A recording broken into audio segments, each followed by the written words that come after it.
Welcome everyone, I'm Justin Paperny with White Collar Advice. Today I'm going to talk about a mistake that people often make that can lead to a longer time in federal prison. Before I do, we just hit 5,000 subscribers on the channel, so thanks very much for subscribing. For those of you who are watching who have not subscribed, come on, get it together, subscribe to the channel.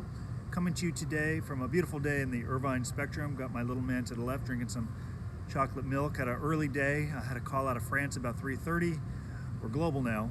And I expected to take the morning off until my wife said, I've had a long week with the kids, take them, I'll be back in about 12 hours. So we rolled over to the Spectrum. I got my little boy. My daughter's doing an art class. I'd like to thank the teacher for essentially telling my daughter, you are not the next Van Gogh. But with that said, I want to transition into this video that will help you get out of prison sooner. And I know to a degree it's kind of strange to be in prison after having gone through the whole gauntlet of the system, through the probation interview, to the guilty plea, sentencing, surrendering, and boom, there you are in prison. And as productive as many of you want to be, I also know you want to get out of there as quickly as possible. So let's talk about that for a moment. In time, you're going to meet with a case manager in prison, potentially through what's called a team meeting. And when you go into this team meeting, they're going to ask you or review what you've been doing in prison. And then they're going to ask you, well, what are your plans on the other side? Here's the mistake that a lot of defendants make, and the reason I shouldn't say defendants anymore, prisoners, the reason I'm filming this video. When they ask you if you have a job waiting for you upon your release, the answer is, no, I do not. Let me tell you why you should say no.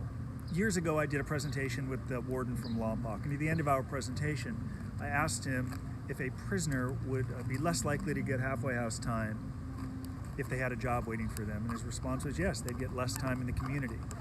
Well, why? Well, there's only so many beds. Where am I looking here? There's only so many beds in the halfway house.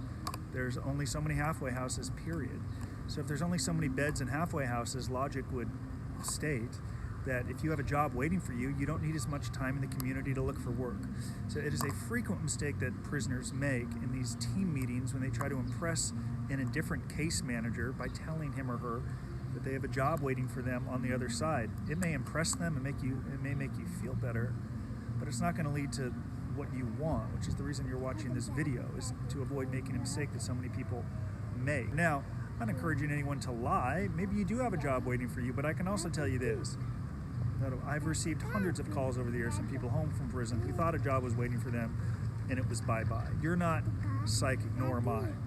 If I were psychic, I can assure you I wouldn't be filming this video today. I'd go back about to 2005 and make better decisions before I broke the law and sent my ass to federal prison. So I'm not psychic, nor are you. For that reason, when asked if you have a job waiting for you on the other side, knowing there are only so many bunks in the halfway house, and knowing there are only so many halfway houses, period, no, I do not have a job. In so doing, you maybe get more time in the community. It's certainly happened to a number of our clients, a number of prisoners. Lastly, there are some of you, like some clients of ours, are very successful, very wealthy, have a lot of press, high profile.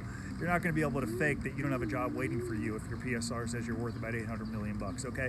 Generally speaking, for the average prisoner like me, who did not have a job waiting for them on the other side, it was in my interest to say, no, I didn't.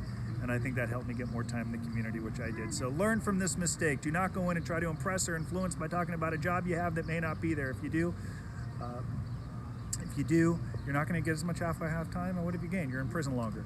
Thank you very much for watching this video. My boy on the left here is beginning to go rogue. Thank you again to everyone for subscribing and helping us reach 5,000 subscribers. I've enjoyed our conversation. I look forward to returning soon.